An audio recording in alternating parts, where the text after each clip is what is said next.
victory and the agony of defeat.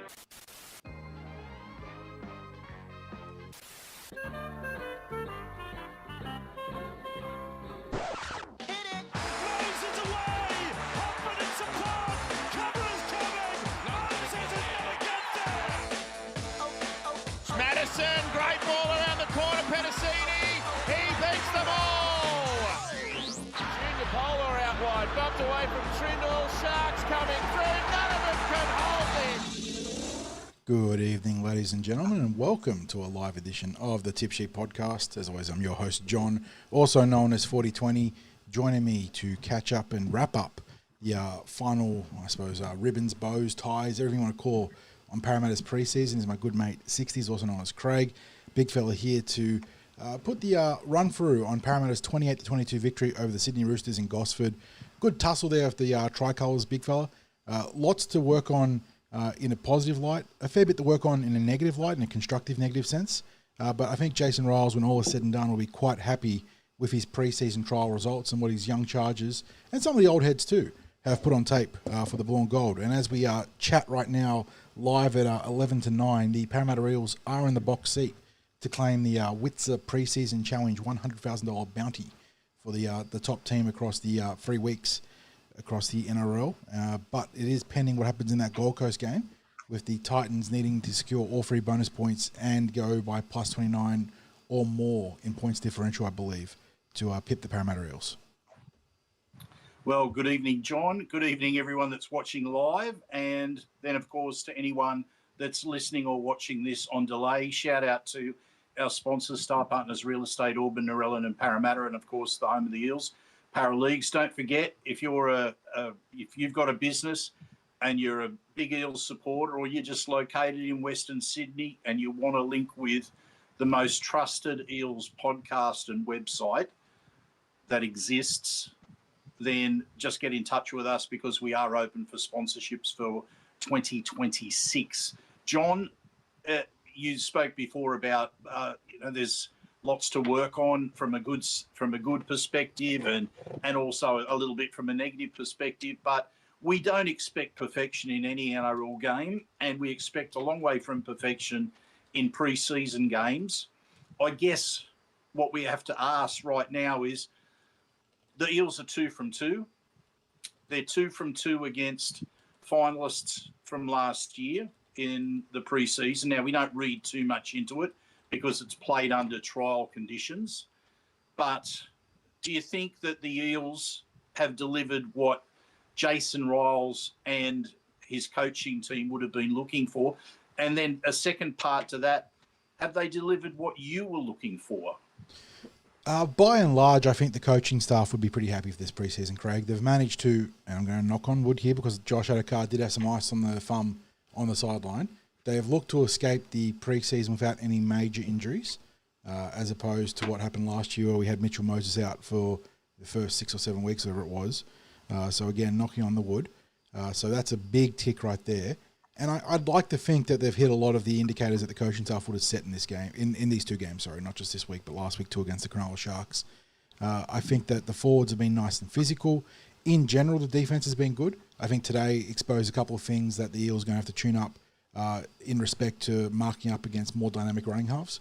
I think that, in a way, Walker exposed a few issues on the periphery of the edge of the ruck, that sort of, where the 2 corridors meet either side for the Eels.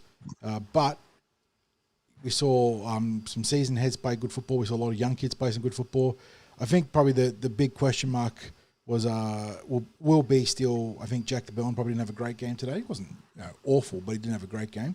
I think that his position, maybe relative to someone like Charlie Garman, might come under question mark from the fans at least. I don't know internally if that's going to be a change or reflective of what we saw in the last 2 weeks. But like I said, if you're talking about the macro picture here, an outstanding preseason for the Parramatta Eels. Yeah. I think coming into this, when we did our preview, John, I said there was 2 players that I was interested in seeing their performance in this. One was Jack DeBellin, and the other was Talon De Silva. And to be honest, I don't know that either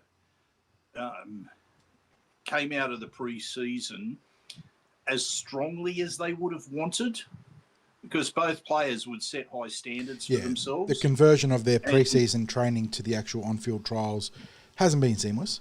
That's how it goes sometimes. Talon a bit unlucky today. He got clocked high and got a forearm shiver in the back of the head from Spencer Lenu en route to dropping the ball after a near line break that didn't get a penalty, but Brian Kelly was pulled up for hitting the guy across the shoulders. So, look, look, I haven't got too much to complain about with the officiating. Look, we got some whistles. There was some generous forward pass non-calls for the Parramatta Eels in this one. Yeah. But the ruck was a mess, and the Roosters certainly were using that to great effect early in the contest. But you can't sit there and say the Eels didn't get any calls. There was some, like I said, some borderline forward passes not called that we scored off. Yeah. Yeah, the Eels got some calls, absolutely. And the other thing too was, but that I did want to point out is what you were just mentioning there, Talon De Silva, clocked high, followed by the elbow down on the ground. And then straight after that, we saw Brian Kelly penalised and it was a really soft penalty. Like, it was a really, really soft penalty because it was, I think the arm came across and it might have come off the bumpers up. And it was like, that was nothing. It was nothing. So, but, they're the swings and roundabouts that you get in a game, and we expect those sorts of things. It's not really what, too much of a drama, I don't think, in terms of in terms of the referee's overall performance today, John. But as I was saying, look, Talon De Silva in the previous week was like he had maybe had some excuses the previous week because he was just recovering from a bit of a rolled ankle at training, and it was nothing, but it was he was playing. But I just thought he was maybe hampered a little bit last week, and this week I just thought the rhythm of the game it just didn't flow for him at that time. And that's a little bit harder too when you've got all those replacements that are on and all of a sudden the timing's a bit out. But I thought Riley was really, really good in this game. And it seemed to me that on either side of Talon's time on the field that we had some pretty good rhythm out there. Now, the reason I'd been looking forward to Talon De Silva's appearance was because I thought he's some really, really strong sessions in the preseason. And I think once he finds the rhythm within the team and his role within the team, he's a strike weapon for the Eels. And we saw evidence of that tonight with his speed in his support play, because he's not just your average spine player in terms of pace, or average dummy half in terms of pace. He's almost elite when it comes to his speed off the mark. Anytime someone like Gideon Katonga or Jermaine Hopgood or Junior, there's a few guys in the pack that can do it, can slip him that late offload, he's a genuine line break threat. So there's massive upside there. It's just about he makes those half breaks, and then this one was a penalty. He got hit high, but there's been a few times where he's made an error in that transition. Yeah. So as he comes good there, he'll be a huge boon to both him and the team. But yeah, look, I think you look at the two players there you mentioned in Riley and Talon, and Riley is unquestioned the number one dummy half of Parramatta. I think that he is the guy for Jason Ryles, and I think that if tasked, he could be the 80-minute guy if needed. But you've got someone in Talon who's a dynamic attacking threat off the bench, and with the expanded bench, he's going to have a fantastic role for his coach to play in the upcoming season. So going to be a fixture in that 5-6-man battery, I suppose, on the interchange now. And yeah, like today, this preseason, like you said, Craig, last week was a bit of a challenge because he had all the young guys and the rotation guys coming through. Today there was some plenty good, but again, that one error was a bit frustrating for him. But yeah, I thought not a terrible result for him. But yeah, Jack DeBell and the other one we brought up there, mixed bag for Jack. I think there was some good there, but the synchronicity with the ball playing wasn't. Look, and the problem for DeBellin too is the contrast for him is Dylan Walker, who is literally elite when it comes to that ball playing and pass selection. And DeBellin's passes missed the target a couple of times. He had one drop where I thought it might have been raw to strip, but the referee just ruled play on, so it was whatever. But Yeah, some good physicality and defense, but not his best game on the totality of things, which it's fine. It's a preseason trial. That's why we have him. But against Melbourne and Co in the coming weeks, you hope he can step it up a gear. Yeah. So, John, can you just take us through some of the main team stats from tonight? Yeah. So Parramatta Eels prevail over the Sydney Roosters 28-22. Although it was 6 tries to 4, Parramatta Eels struggled to kick a goal after Mitchell Moses got put on ice. Well, he stopped kicking in the first half after the first try, but was put on ice shortly thereafter. So try scorers Josh Adokar, 5th minute there, followed by Moses himself, backing up a Dylan Walker line break assist to Matt Dury. Jake Tungle started the scoring in the second half of the Parramatta Eels in the 58th minute, followed by Sean Russell, who set up that Adokar try at the start, and then Jordan Samrani double down that left edge. Moses kicking the first goal, and then Pezzett tacking on to Moses' try in the 27th minute. And then after that, it was Riley, Sean Russell, and Jonah Pezzett all missing goals from various spots on the field in the greasy conditions. And for the Roosters, Lindsay Collins opened the scoring a little bit fortuitously. James Tedesco challenged Isaiah Yongi on a high ball, spilled backwards, and Lindsay Collins was Johnny on the spot there. Tommy Talau also off a high kick there, jumped over Bally Simonson. That was an interesting play there because there was no dummy half markers there, which allowed the dummy half to run, which pulled the defence up, which put Bally in a bad position to have to force himself to backtrack for the kick. Sam Walker scored before half-time and then set up Angus Crichton in the very next set, or the set after the penalty there, to put the Roosters on 22 points at the break, but the Roosters would not score again in the second stanza. Looking at the stats here, big fella, Eels ahead on possession, 55% to 45%. Time possession, roughly plus 5 minutes in their favour. Good completion rates this game, 76% for the Blue and Gold, 30-39. Roosters down at 65 percentile points for them. Eels ahead on runs and run meters, 10 line breaks to 4, 41 tackle breaks to 26 in their favour as well. Better average set distance by about 8 metres, 45 metres to 37, Blue and Gold versus Tricolours. Surprisingly, average play the ball speed very close, slightly in Parramatta's favour. Did not feel like that in general play, but I guess the Eels, when they got on a roll in that second half, pulled that number back down with their fast play the balls. 14 offloads for the Eels, so they're up there ahead of the Roosters again. But their kick defusal is only 50%, which certainly feels like that way. The Roosters scoring a couple of tries off kicks there and also getting the ball to hit the ground a couple of times. Eels, 87.16% effective tackle rate over the Roosters, 82.99%. Let's call it 83%. So better defence there from the Parramatta Eels. But both teams in the double digits for errors, which I think the greasy conditions and that rain delay or the storm delay contributing there. So all in all, nice trial, but not without areas of improvement for both sides. Yeah, the outside of Moses, that area of concern with the goal kicking. Now, this has been something that the Eels have been working on in the pre-season, because last year I think we kicked less than 70%, which is just, you're going to lose games kicking at 70%. You can't afford to give up those many opportunities for 2 points. No. So they've been working with Matt Burke, and what I can say is those boys have been nailing it from all over at the training. Field. You've been very consistent. The training track, yep, and that just goes to show the difference. Game conditions in a game, greasy, windy, in difficult conditions. Mm-hmm. Yep, and look, it's just a matter, I think, of keeping those reps up at training, because it's that kicking action becomes a habit, and there's a little bit of a change in their kicking action that they're working on, and it helps to deliver a sweeter kick.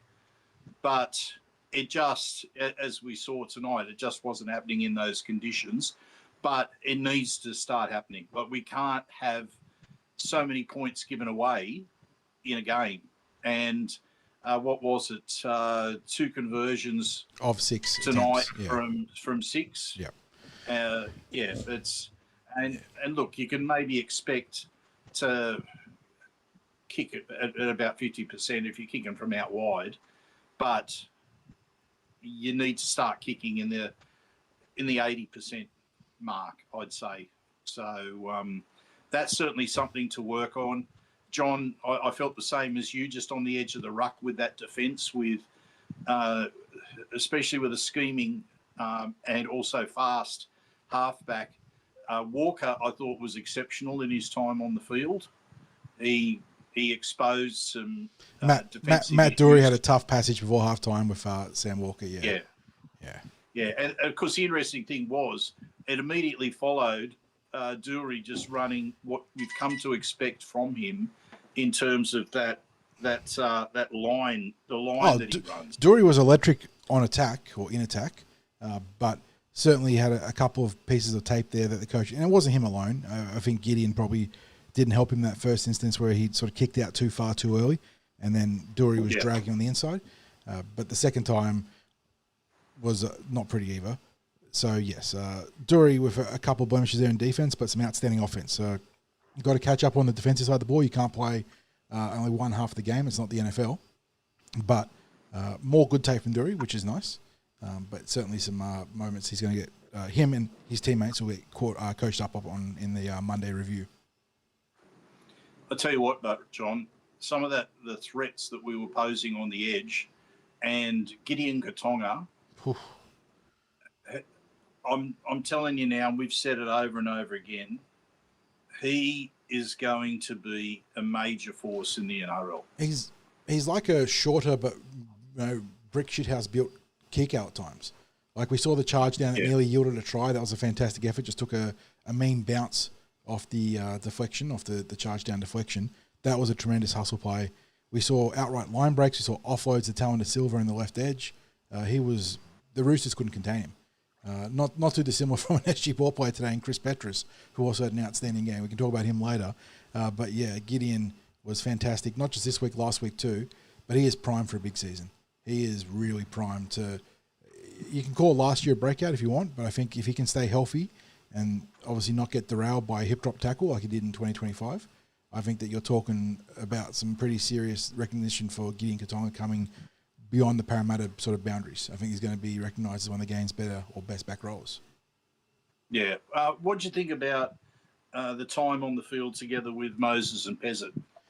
Yeah, interesting. I thought Pezzett took a bit of a step back this week. Took a step back in form, took a step back in the sort of hierarchy with Mitchell Moses in the team. We saw a lot more play directed to Mitchell. Pezzett was still a link man, was still featured there, but we were far more Moses heavy in this setup, which I think it's going to be a fluid situation, Craig. I think that you can't just chalk it up to being a 60-40, a 55-45 split, whatever it is, whatever number you want to throw out there between the two halves. I think that there's going to be fluidity on a game-to-game, set-to-set basis where it's going to be dictated that Moses takes complete control of the game and Pezzett steps back, or it's going to be asked that Pezzett goes in, starts playing a bit more first receiver and getting Moses out wider. In this case, we saw it be a bit more Moses heavy. Although in saying that, Mitch, for all the good he did, and he had it was a try assist, Craig. The pass to Bailey Simonson was pure silk. Bailey got at least some of that in the chalk. The cameras didn't have good positioning on it to support it. But he also had two kickouts in the full, one on each side. So one is an incredible aberration for Moses, but two, I was like, wait, it is a try. I guess that's what they're even going for it. But yeah, I liked the balance of the spine. If anything, I thought Iyongi was a little bit underutilised early on, but we saw him work into the game something fierce and really come into his own beyond the opening quarter of play. Yeah, John, it's interesting you mentioned Mitch Moses with his kicking.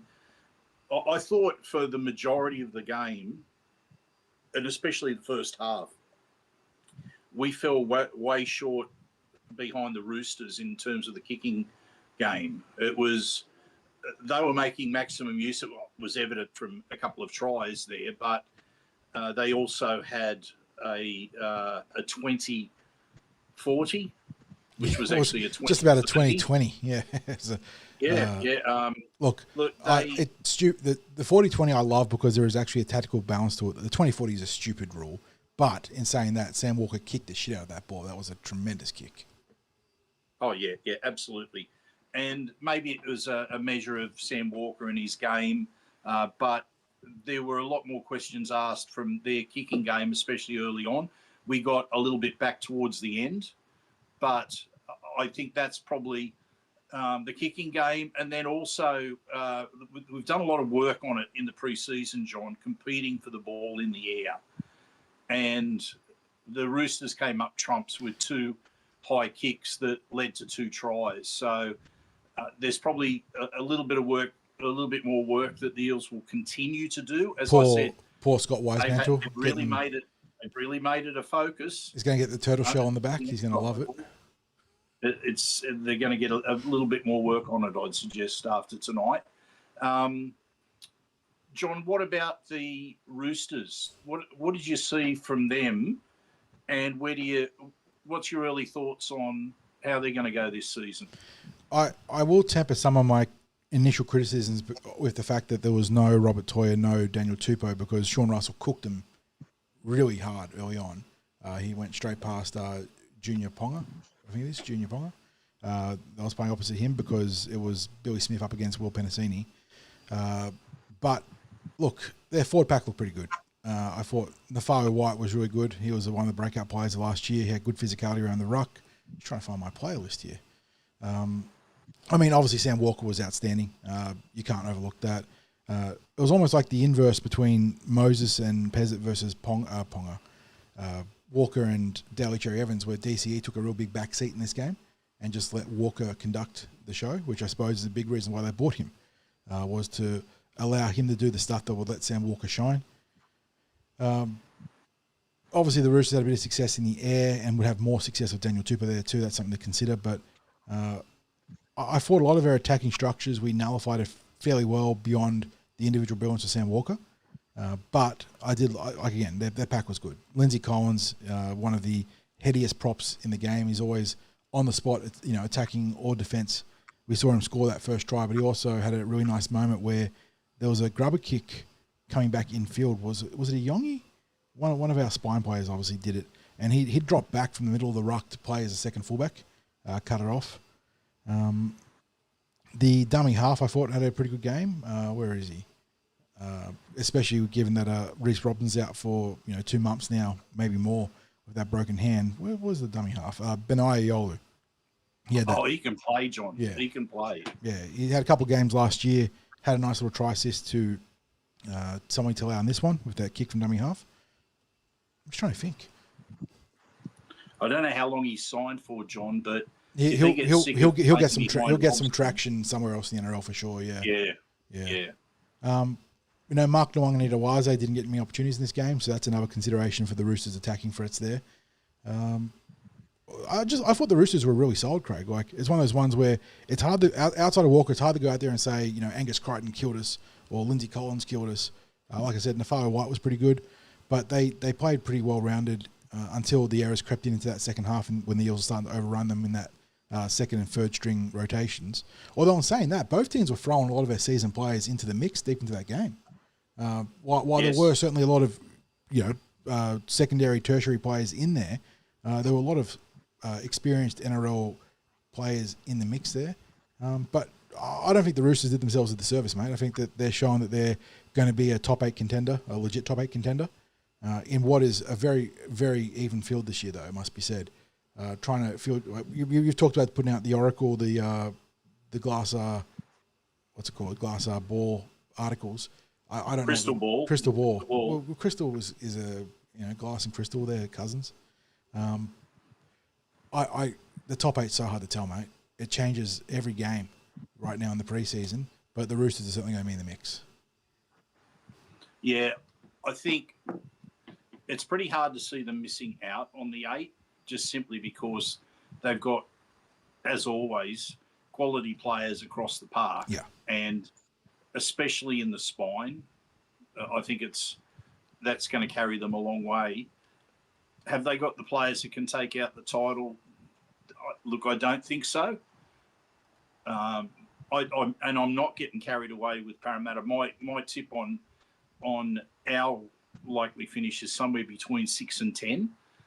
So I'm not going to get carried away with that. Do I think they can do better than that? Do I give us a chance? Yes. Yeah, that's the year variance that you can't get a read on at this point in the season, isn't it? Sort of. But yeah, they get some players back. I think the Roosters somewhere between 3 and 6 in terms of their finishing position.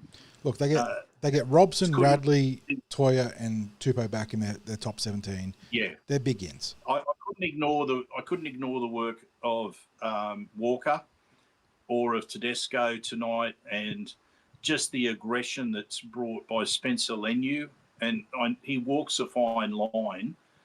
But I tell you what, he can really bring the heat in both attack and defence. Yeah. So he's a weapon. Even coming off the bench, he's a weapon.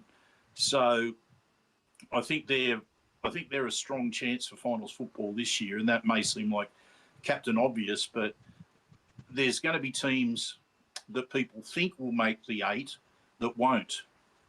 And that's just the cold hard facts of the NRL, because people are giving probably 12 different teams a genuine chance playing finals football. So if you say if you're nominating a team that's got a strong squad, and you're saying, oh yeah, they're a very good, they're a likely finalist, I don't think it's captain obvious to make those sort of statements, because there is going to be such fierce competition this year.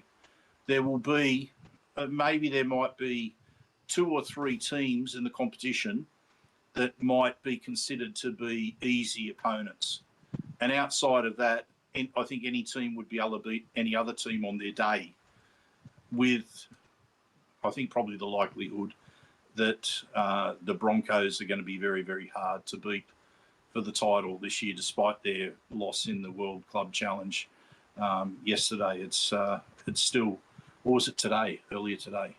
No, it was. I'm losing track of the days. Yesterday. No, it was yesterday. Yeah. So, John, now let's switch to some key player battles with the Eels, and then we'll throw open to any questions that might be there in the chat. Brian Kelly, Sean Russell, Bailey Simonson. They're in a 3-way battle, I think, for 2 spots. Mm-hmm. Which way do you think Jason Ryles is going to go? And the reason I say that is that there wasn't really, I mean, Bailey made one mistake, you'd say, tonight with that high ball, but he was caught on the back foot in competing for that ball. Yeah, like I said, conceptually it was a funny play because there was no marker, so a yellow runs from dummy half, pulls the line up, puts Bailey into no man's land. So there was some factoring into why he was on the back foot there because of the structural breakdown at the ruck. But yes, that was the big blemish on it, if you can call it, on his game. But he also had a really nice kick return. Apart from that, I thought he was really strong. Yeah, really nice kick return. Did what he needed to, deserved to be awarded that try. Then Brian Kelly was instrumental in that surge late in the game from the Eels. There was very little that you could complain about with his performance. And Sean Russell, well, he's starting to the Perth Bears would be starting to rub their hands together with glee, because they've paid some pretty solid money for Sean, far more than the Eels were going to pay. So it's happy days. It's not looking like a bad investment. Yeah. But yeah, they look like they're going to get a return on investment, because Sean had a breakout year last year, and he's just set the build on it. Yeah, early in this season. Big fella, I think the most pleasing thing is that at this point, and I do feel that Jason Ryles is going to lean clearly in one direction, and I'll get to that shortly. But the most pleasing thing is that no individual player has played themselves out of contention or competition for a jersey. That all 3 of them have put good tape on the board. Again, not perfect. That you can go point out some issues here and there for all 3 players. Less so for Russell, but even then, no player is perfect. But there's been great tape for all 3 of them. There's been good moments for all 3 of them. And we even saw some positional versatility being shown in the trial. Not that we didn't know, but Russell went to the wing at one point to facilitate Kelly coming into the game, just to mix things up and sort of test the depths in that sort of configuration. I think that Ryles will lean towards Russell and Simonson on the right edge. Yes. So Russell on the left edge with the Fox, and then Simonson and Penasini on the right edge. There you go. Make sure I get it right. And that is not a slight on Brian Kelly. I think it's a reflection of the fact that he came into the club late in the preseason, and the fact that the guys in front of him, I mean, we haven't even talked about Will Penasini, who was sort of tangential to this equation. Will was on fire tonight. So you got Will and Sean Russell killing it in the centres. Bailey Simonson's probably the best special swing out of all options outside the Fox at the club, and I think that serves him really well. So I think that Kelly probably is the man looking on the outside in right now. Now, whether he gets a spot on the bench, if the expanded bench, I don't know, because Jordan Samrani also can do a job there too. Josh Papali can do a job there as well. But I would say right now, your 2, 3, 4, and 5 is the Fox, Russell, Penasini, and Simonson. And we've got our fingers crossed that the Fox with ice on his hand on the sideline is nothing serious. He didn't seem stressed, so and it wasn't like a heavy compress on it, but it could be a jar, a minor jar. It could be a serious sprain. It could be a minor break that I don't realise yet. You know how things go like this, mate. The things can spiral very quickly. When you could be just a bit of bruising. It could just be a bit of bruising, exactly. So obviously we sort of wait and see. 2 weeks to go till less than 2 weeks because we're the Thursday game, but roughly 2 weeks to go. So he's got time to heal in terms of minor ailments.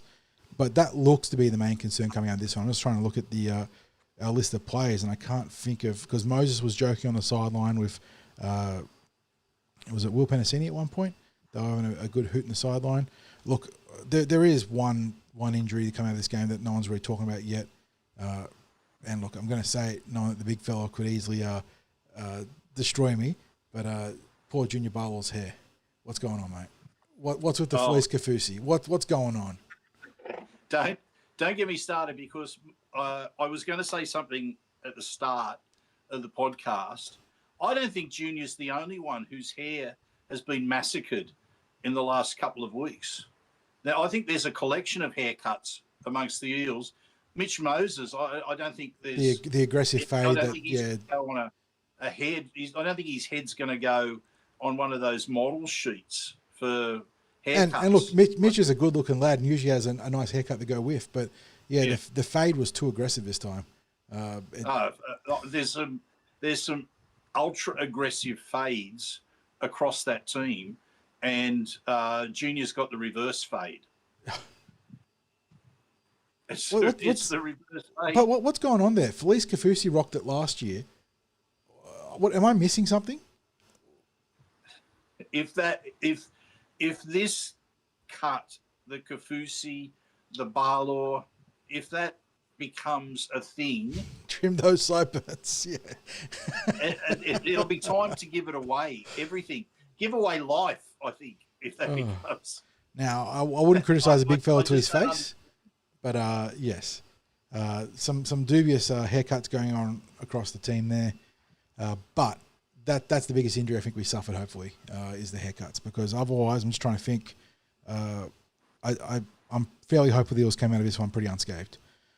So obviously last week was the Ratatouille concussion, which saw him sit out all football this week. He wasn't part of the SG ball, and obviously 11 days stand. Yeah, mandatory stand down. So I'm very hopeful right now, and again I'm just knocking that wood, that the Eels are going to be fairly fit for round one. I wouldn't be surprised, John, if because I think the rep teams have a bye, the male teams a bye in round 5. Let me check. I think it is, because the girls just came off their bye this week. So the fellas, round 4, round 5. You're right, round 5. Yeah, I just wonder whether they might even consider standing him down for a second week, and then he gets a third week off with the bye before he comes back. Yep.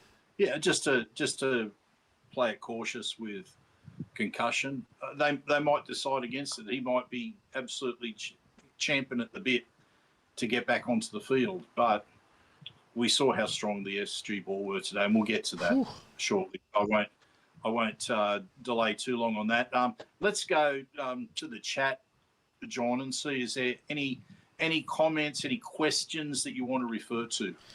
Yeah, a lot of people sort of are in the discussion about Sean Russell, sort of looking at what his notional value will be for the Parramatta Eels in the NRL. I see Brad saying he'd pay him $350,000 max. Scott said that he's approaching $500,000. I think. Yeah, but keep going. What the birth? I think that for the Parramatta, the truth lies somewhere in between in terms of what they would value him. But like you said, Perth Bears playing that expansion premium and a 4-year contract.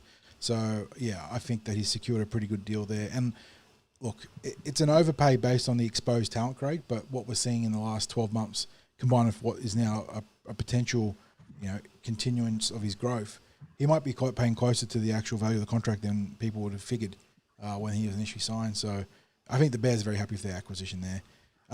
This is can I just say, this is the Sean Russell that we always suspected would be evident at some point in his career. It's just come a little bit later. But and when we say a little bit later, he's still a young bloke. What is he, 23? Yeah, same as Will. They're both something like that. Both 23. Yeah, so it's, to me, it's not a surprise that he's hitting this level of form. But in terms of what you said, what Perth were prepared to pay, well, they're paying on the promise that this continues, and there's no reason to say that it won't continue. Do you know what, John? There's an element of him that's very similar to what's his name, the Pommy that plays for the Dolphins. Farnworth, yeah. There's just a little bit of, he's heading towards that capacity to create something out of nothing in the centres like Farnworth does. I'm not saying he is Farnworth. I'm saying I'm starting to sense that he could head towards that sort of level. Five suggesting I should maybe get the same haircut, which I assume would be the junior haircut. You don't want to see me with the shaved hair. I'm clinging to what I've got still. It looks like a good mop of head on there, but it is starting to thin out at some point. So I'll get there eventually, don't worry. But let's revisit that question in a few years, or statement in a few years. Yeah, well, this is thinning out a bit, but I am 65. So. Yeah, you're doing all right. Yeah. If you can comb it over and it still looks healthy, then you're doing okay at that point, mate. What else we got here? Jamie saying that Channel 9 are talking about the Madison head knock story today. We'll probably cover that on Tuesday if there's anything to it there. More so a news podcast story than the instant reaction. Brad agreeing that Moses' hair was ridiculous. Yes, it was. I did see a question. I'll get back to that one in a second. Brent asking or saying that the side name today will probably be the round one side, but any info on how Luca played this afternoon? Luca Moretti in the New South Wales Cup. I don't know if you caught the trial, Craig. I saw a little bit of it. No, I was over at the hospital. Yeah. He looked all right for what I saw. Josiah Funayuta opened the scoring for a nice run. But the team list was vastly changed from the one that was named on Parramatta Eels on Tuesday. There were a lot of players. Like, number 15 was playing on left wing. Number 15 was Tony Mattioli on the program. That wasn't Tony Mattioli out in the left wing. So there was I think Lachlan Konaka started at dummy half, or at least got some time at dummy half. He wasn't in the team, I believe. Zach Hunter was at fullback, not Upper Twiddle. So there was all sorts of changes in the game. So it's kind of hard to get a read on the Cup team. So I'll probably give that mostly a miss in terms of the review.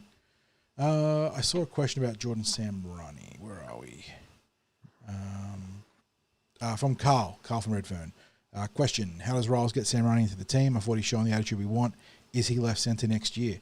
Well, Jordan is not a player who's done himself any harm this preseason, isn't he, Craig? He's done a good job training. Initially, he was going to be training in the back row, but then circumstances forced him back into the back line, where he's done a really good job. And, yeah, the Roosters really struggled to contain him today, scored 2 tries, but also had a couple of good runs. And he stands to be one of the biggest benefactors of the expanded bench for Jason Ryles in his positional versatility across the back line and back row.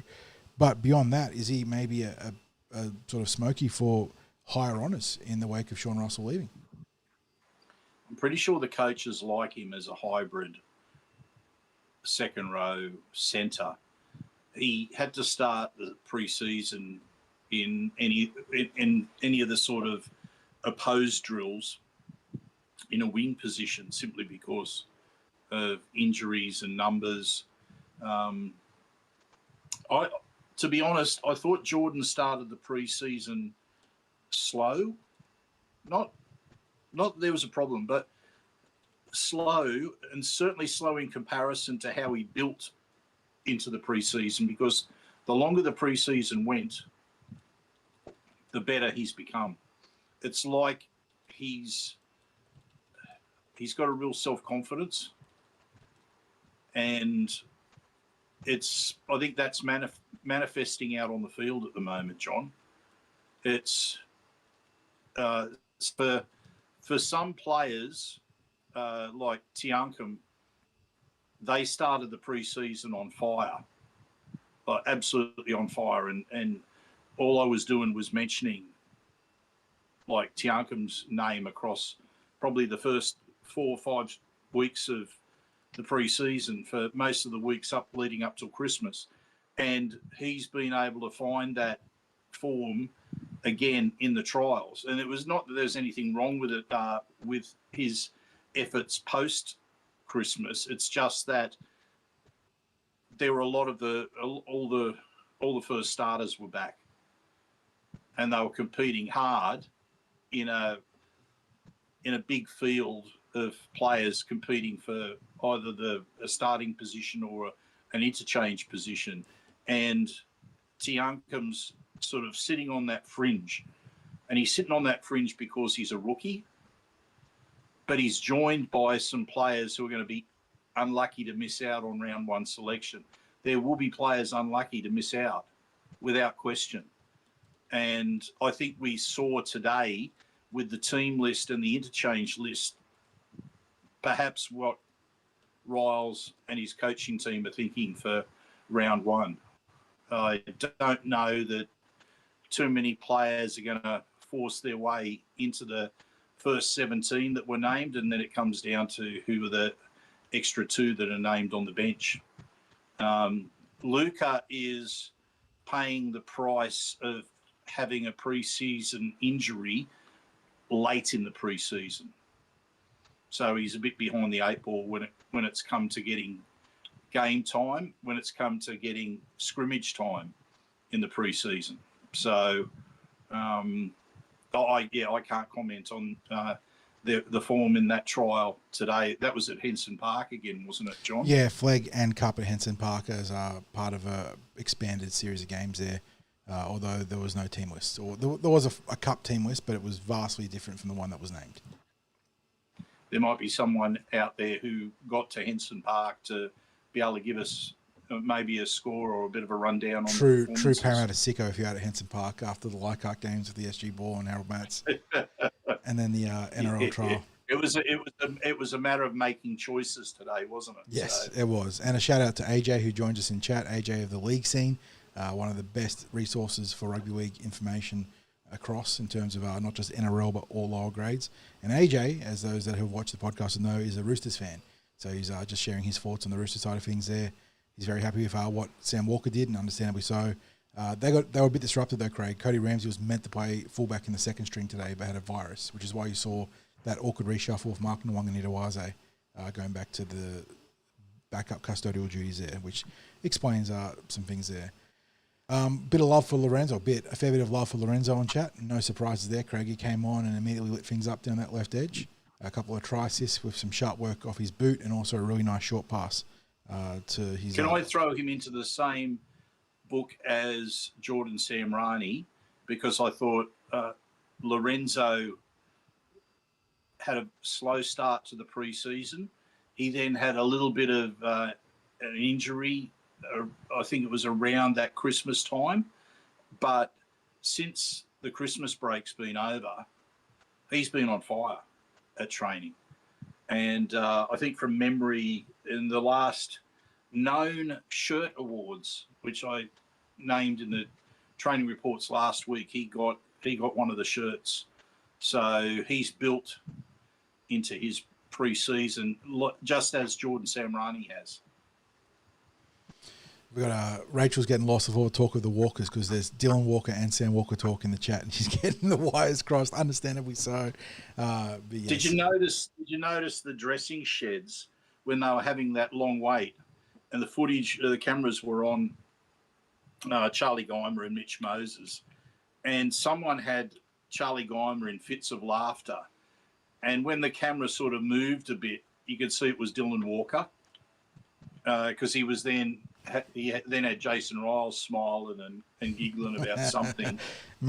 He's probably one of those blokes because he's an old hand as a veteran in the game, and he's probably one of those blokes that's very relaxed in the dressing sheds before a game, and it helps to obviously for those other players that are looking to just be a bit more relaxed. And Walker not stressing. strikes me as the equivalent of knowing the answer to the foot equivalent question of how heavy is a polar bear in the context of those things, and the answer is heavy enough to break the ice.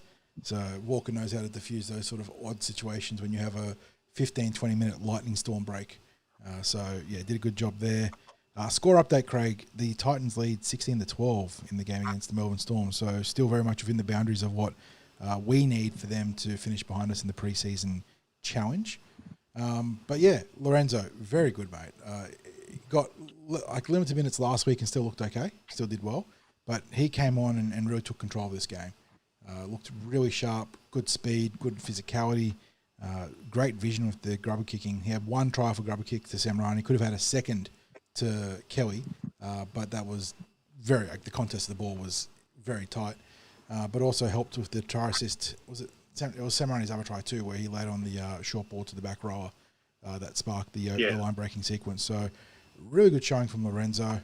Just trying to think. And what was interesting, John, was he was on at the same time that Joash had moved to fullback. So you had those instances where Joash and Lorenzo were playing on the same side of the field, very close to each other.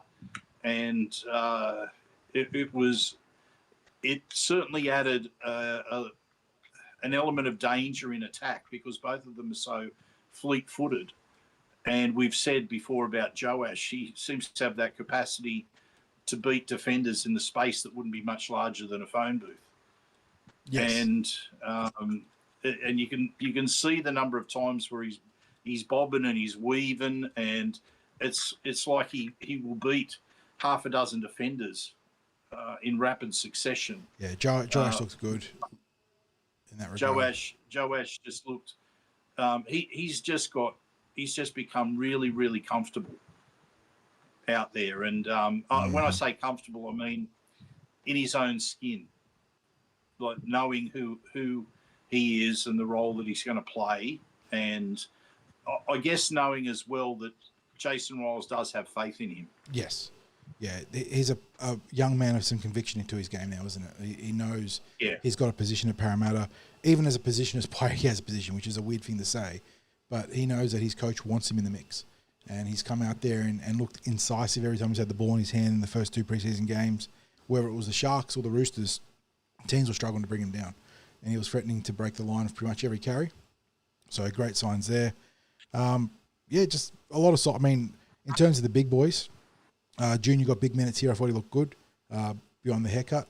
I thought Sam Tuivasa was very physical again, mate. He's building towards a really nice proper season, not preseason. He's going to be... He might be our biggest minute man off the bench, honestly, alongside Dylan Walker. It feels like Jason Ryles is ready to pull the trigger on Sam and make him the heir apparent to Junior. Yeah. And just on Dylan Walker again, that ball to Matt Dury. I mean, great line from Matt Dury, but it's that deception that Dylan Walker has. He opens up the shoulders and he's looking to the trail man behind.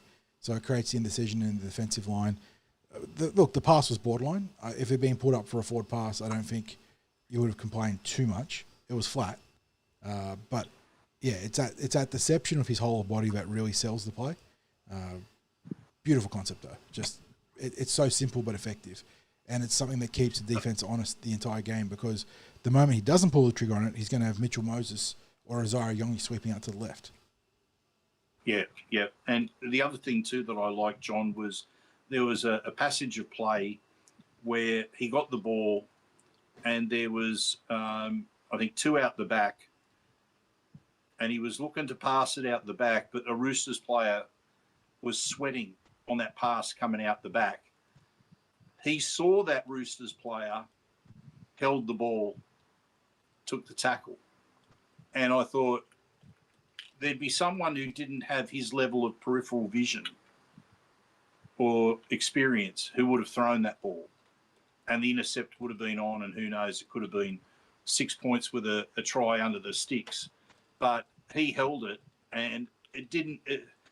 maybe it's something that people didn't notice, but for mine, knowing when not to pass is just as integral as knowing when to pass. And he just demonstrates those sort of moments. The John West philosophy, the passes that Dylan Walker rejects, are what makes him the best. Absolutely. So, any other individual performances you want to mention, John, or do you think we've just about covered it? I mean, we've tapped most of it. We gave Gideon plenty of praise. Do we have any concerns about Jack Williams in the high shot? Look, we shouldn't. I don't think. Again, I think it was one where I think from memory it might have connected the bumpers up at first and slid up. I'm just trying to think. There's far worse that cops time on the sideline. I reckon a fine. It'll be low end. Mm-hmm. I thought Charlie looked good off the bench too. Some people talking about some other teams in their trials. Canberra and Ricky's sort of, what's the word, allergy to playing his full-strength team in trials. He hates playing a full-strength team in trials, and Canberra got towed up for it.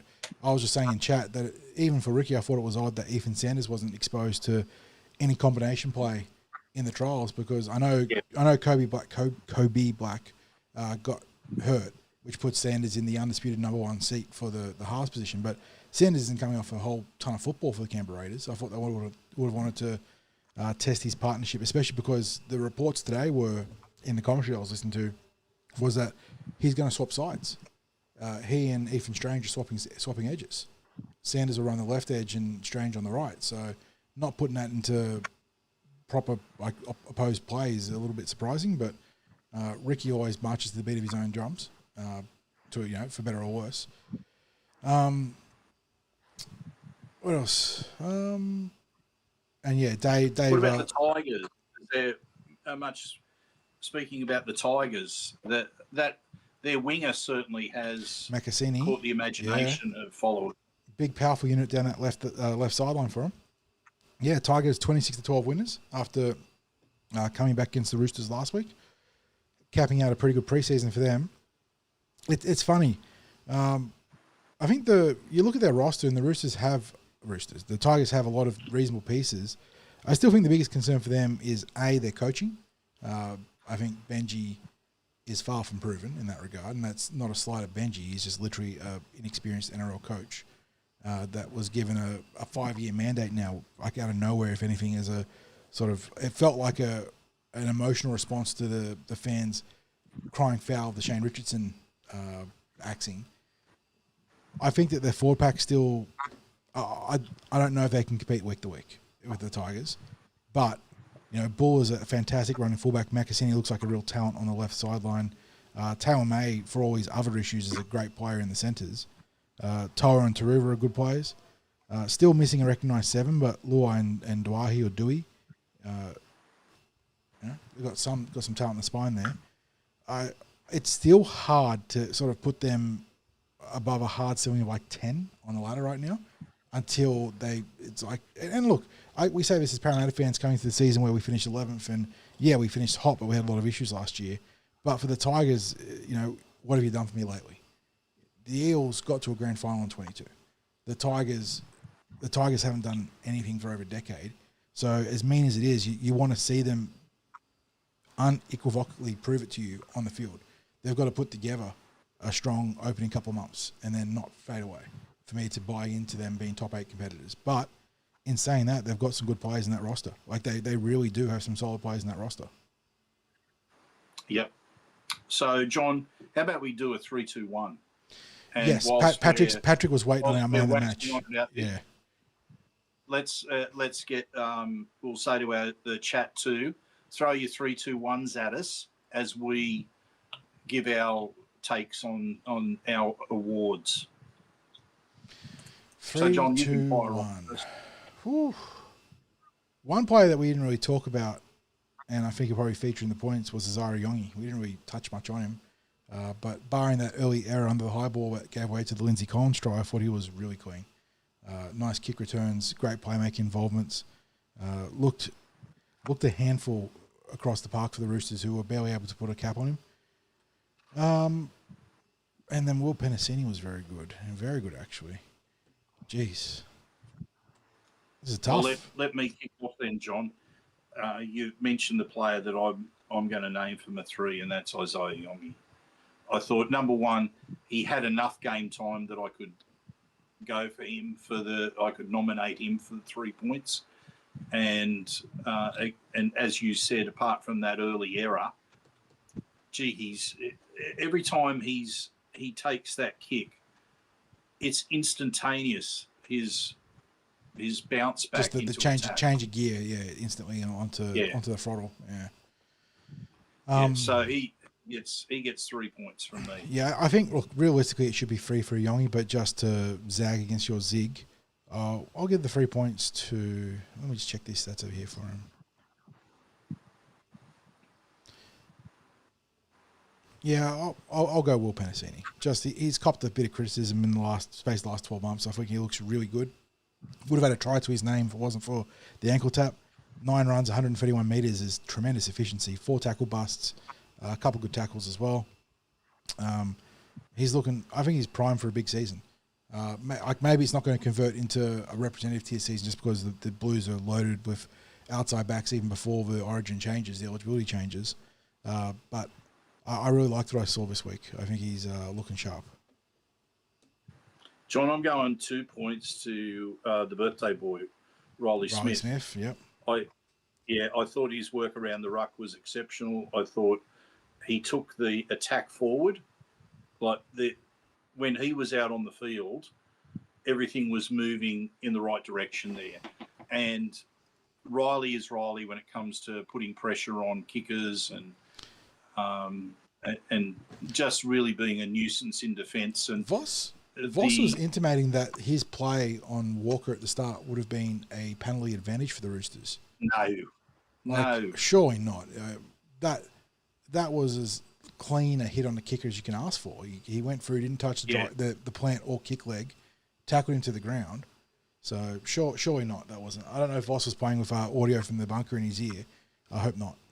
So, but yeah, I liked Riley's game. Not too, but let me just say as well that I thought what summed up Riley Smith and the way that he plays was that play where it was very early on in the game where the ball came free and he chased through and was towing it through. Yeah, he wanted to score. He wanted to score. He was playing it right till he heard a whistle. Doing the right thing, although the referee was correct in that instance. The second touch by a different Roosters player kills the ball on the play. But yes, loved the hustle. Was constantly pressuring out of dummy half or out of marker as he was doing last year.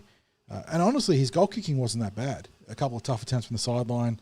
The strike wasn't too bad. So he might end up blossoming into a genuine goal kicking depth option for the Parramatta Eels.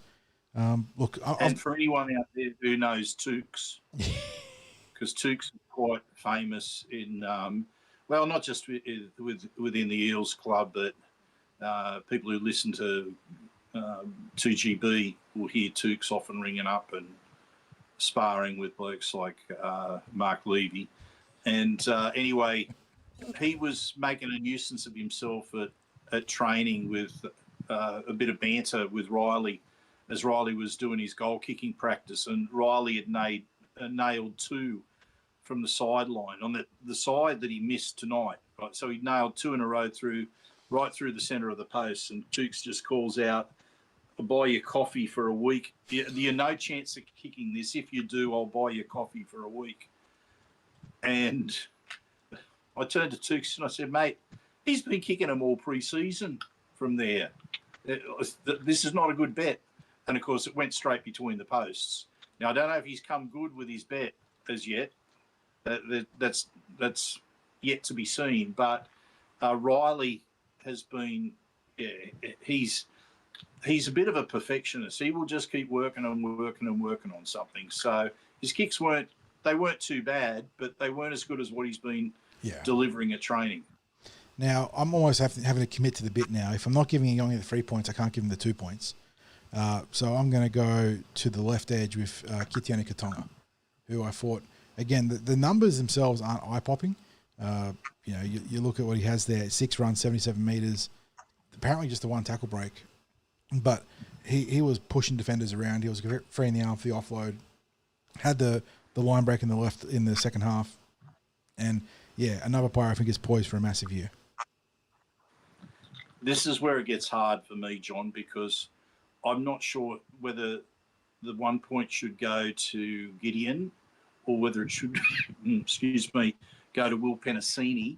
So I really liked what both of them were able to provide tonight.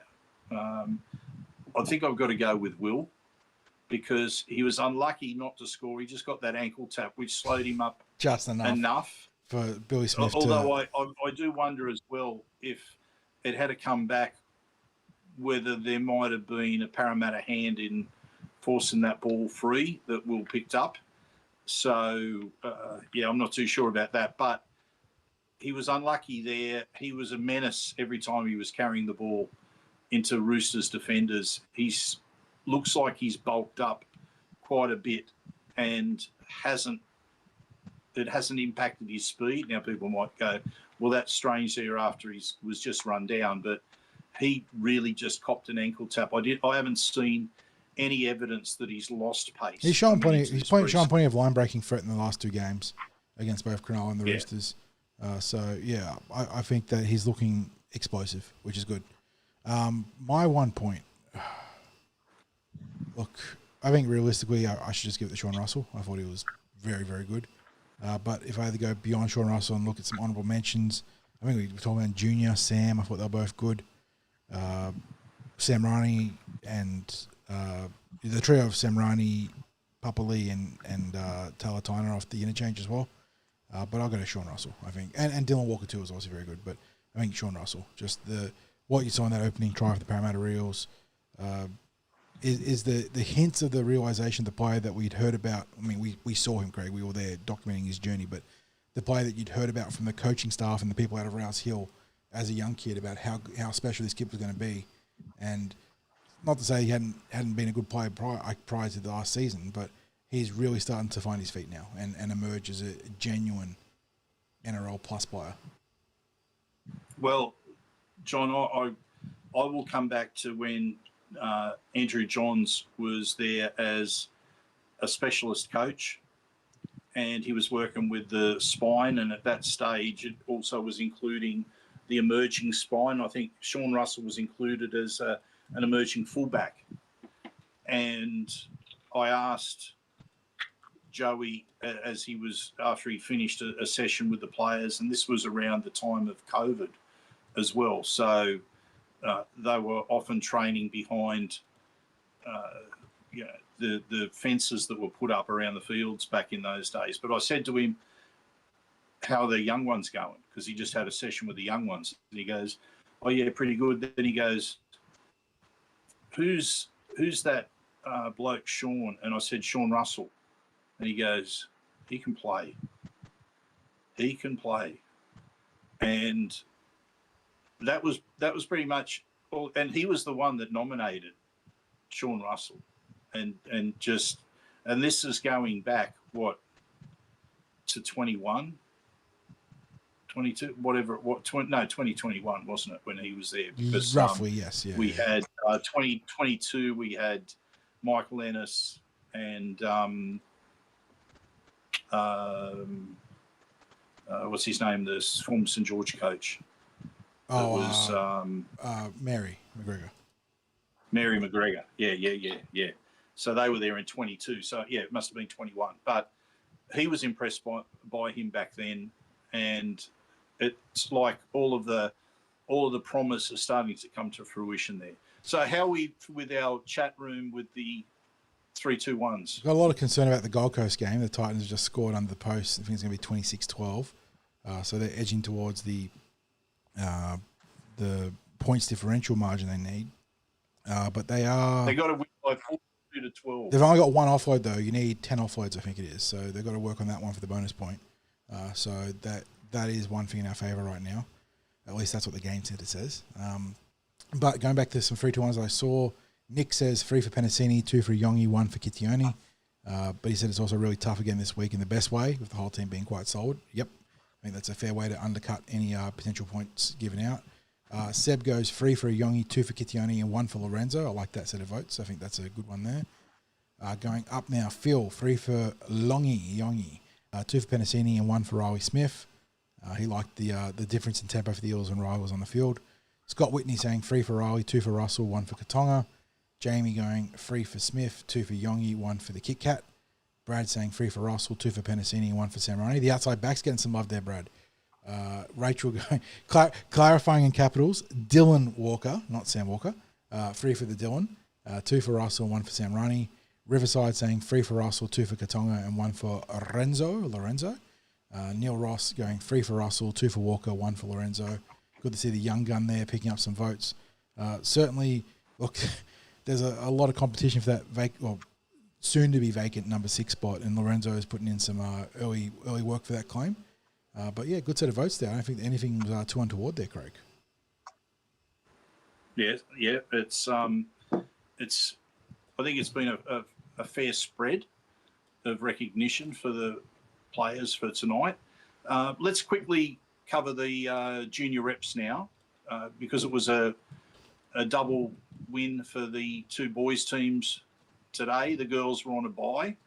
And first of all, the Harold Mats won 22 points to 8.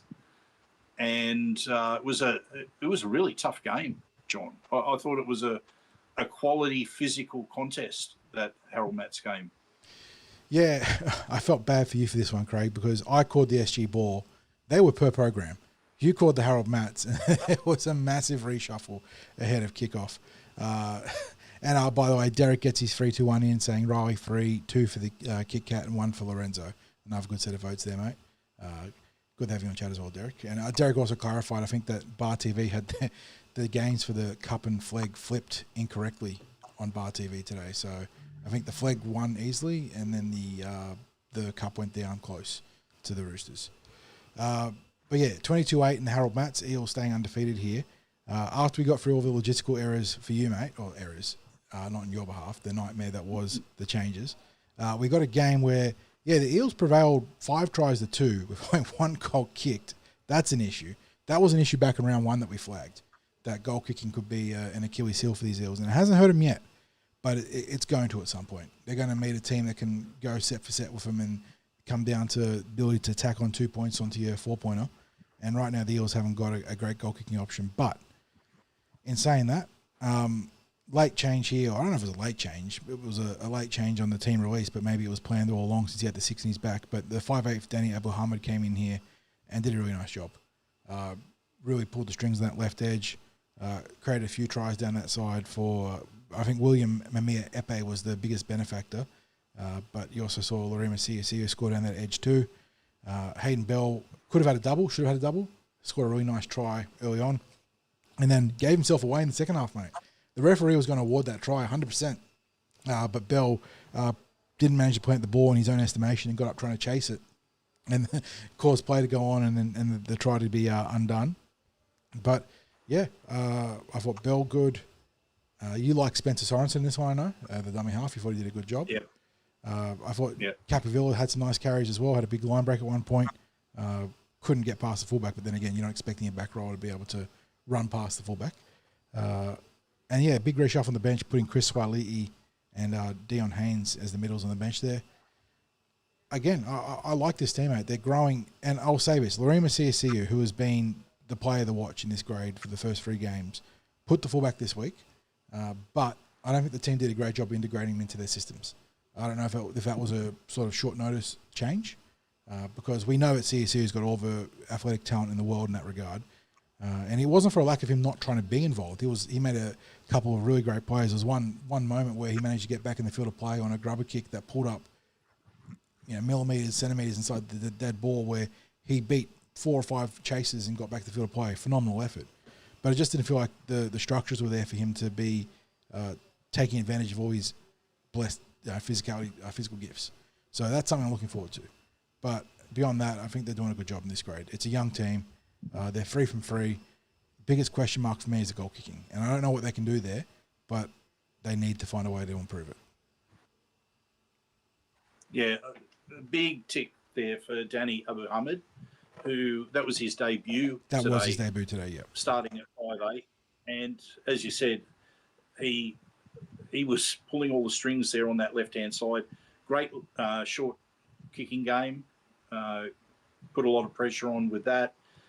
His pass selection was spot on.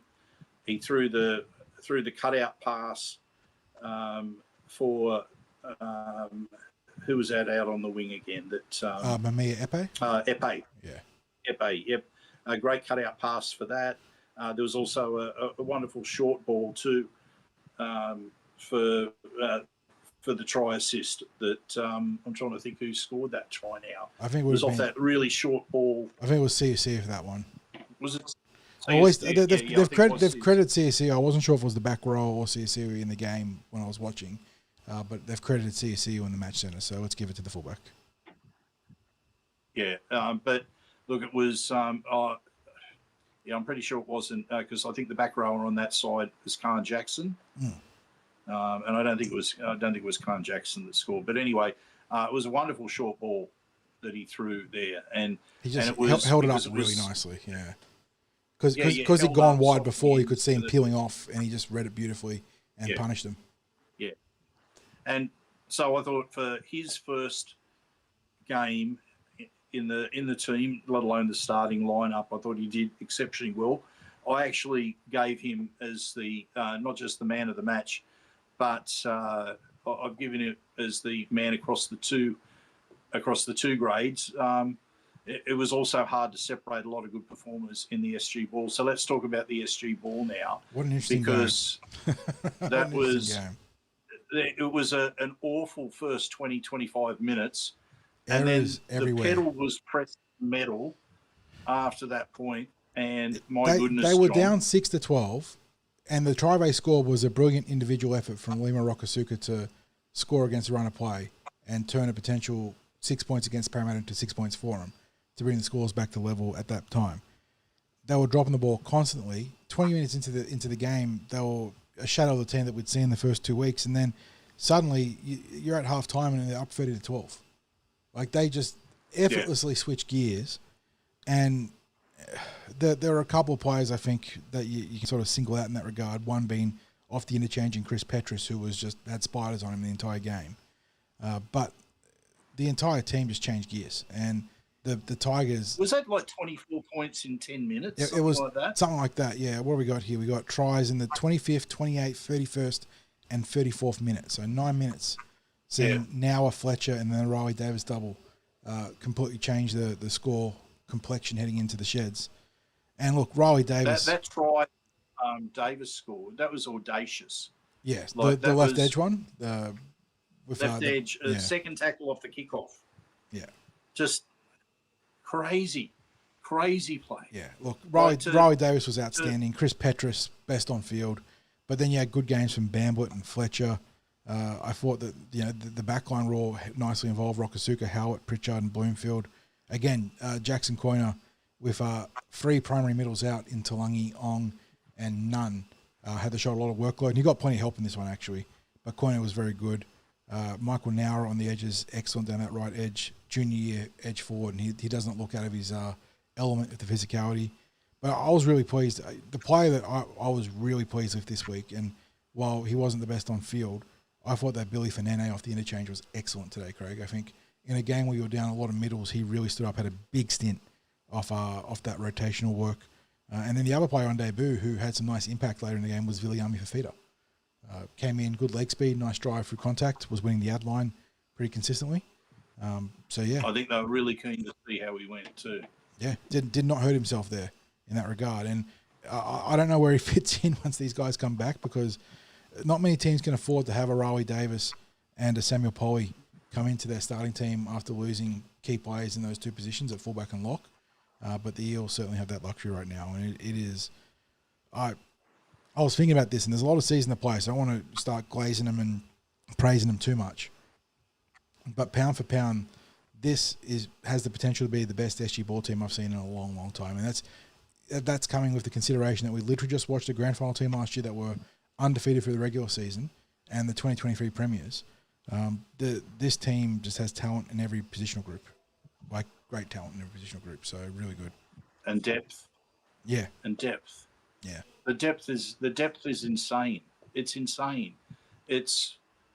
You could have a small host of players have a quiet game, and there'll be plenty of others. Tray Stewart steps up and will score a try and set up a try, or one of the wingers like Bloomfield or Rokosuka will make an athletic freak play. They've got, again, Lincoln Fletcher has not been tasked to go out and win a game by himself, and he's relishing that because he's playing within himself and dictating the game beautifully. For all the Eels' struggles goal kicking in other grades, Craig, Fletcher was 9 from 9 with plenty of tough ones today.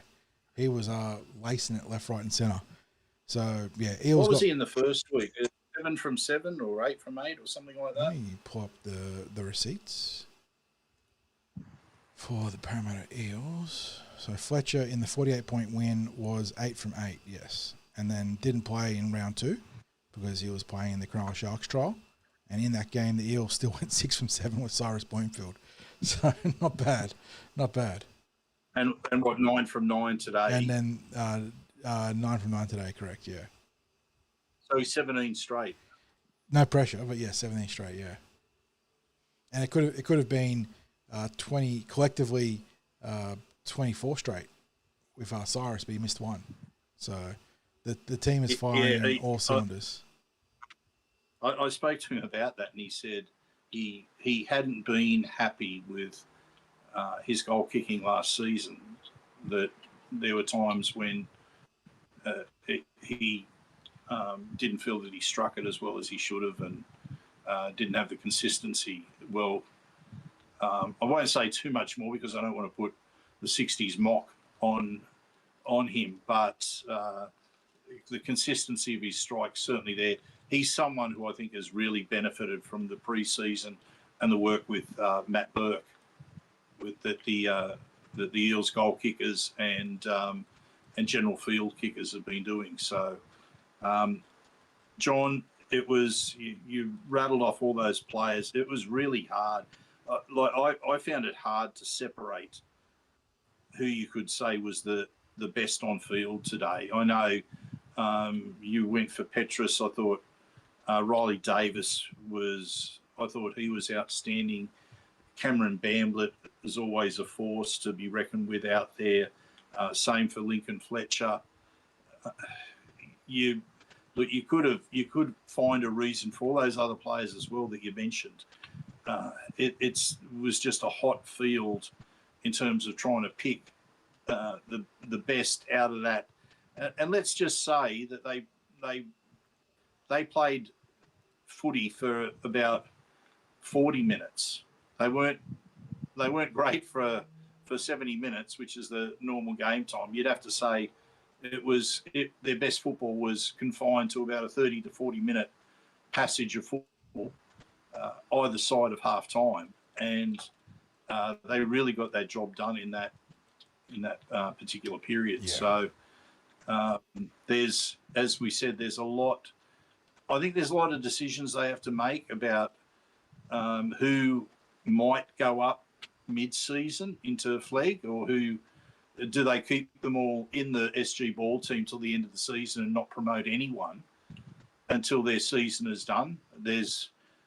They might decide that taking a title is an important thing for this season rather than try to fill some holes that they might think that they have in jersey flags. So what we do know, John, is that this is the graduating class, and there's some young ones still in this team that will be playing SG ball next season, but the graduating class from this group will probably be reading their names, whether they're at Parramatta or whether they're at another club. I think a lot of them have got a future in the NRL. And that's not really hyping them too much. That's just, this is a good, strong, talented group of players. So, but talent will carry you some of that distance. There's a little bit more that goes into it in terms of dedication, willingness to make sacrifices in your personal time, just dealing with the stresses of full-time football as you start to progress through the ranks, and before you even make NRL, you're probably going to be a full-time footballer, working your way towards an NRL debut. So there's a lot of stresses and strains that these young players have to deal with, and for some, it's a path that they, might falter on. For others, it might be one that they thrive in. So long way to go for them, but great encouraging start at the moment. No, well said. Any other questions? We've got a question from DT saying, can we get TCT 360 essentially? Can we have a weekly weeknight 6:30 p.m. show so we have to watch the 360 rubbish from my daily on Newsfix? Probably a little bit too deep for our scope, but there might be some room to do like a general NRL chat somewhere. Hey, if you can find another sponsor or two for us, yeah, then, that would certainly help. Yeah, we'll make the time. Yes. But we got a score update there. The Gold Coast Titans up 34-12, so they're plus 22 now in their pursuit of plus 29 points for the points differential, one of the 4 prongs they need to assert Parramatta's position on the ladder. But looking at the game center, let me just refresh to make sure I'm not giving you guys bad information. On the team stats, they're at 7 line breaks. They've met the threshold there for 5 line breaks, and obviously with 34 points scored, they've gone past 5 tries. But the final prong they need on top of points differential is 10 offloads or more, and NRL Match Center has them at 3. So they've got to get on their bike with, was it 7 minutes to play? So they need more points and more offloads. They could go full hot potato football, but they still need to get to plus 29 and get 7 more offloads. So that's the 100K watch right there. 34-12. So 34. Okay, so plus they've got to get 2 tries. Plus 22 right now, so they need to get 2 tries and 7 offloads. Yeah.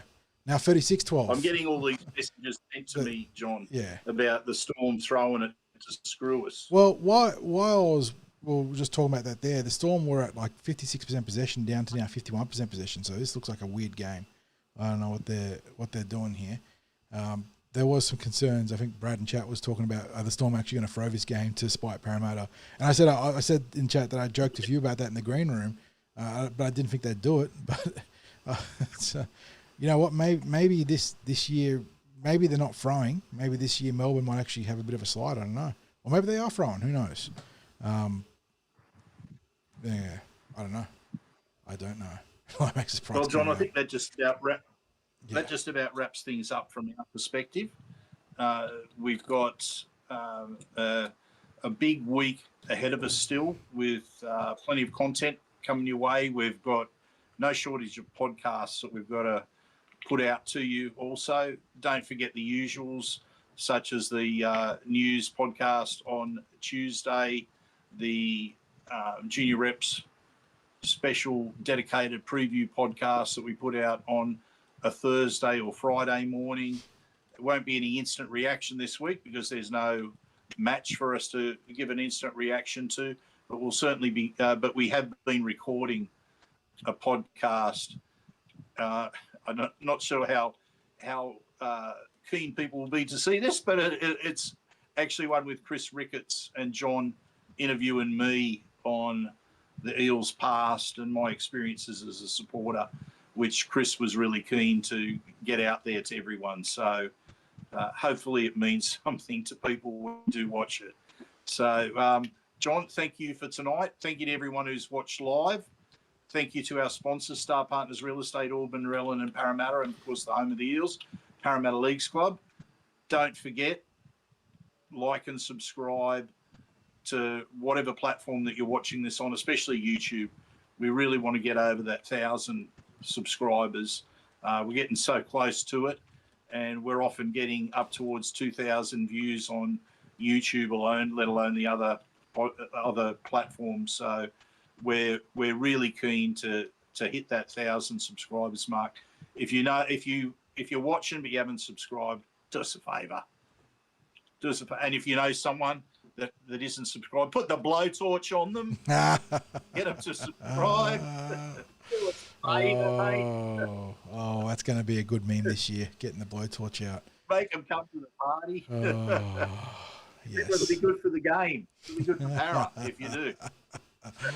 All righty, ladies and gents. Thank you for tuning in. Thank you, And Craig.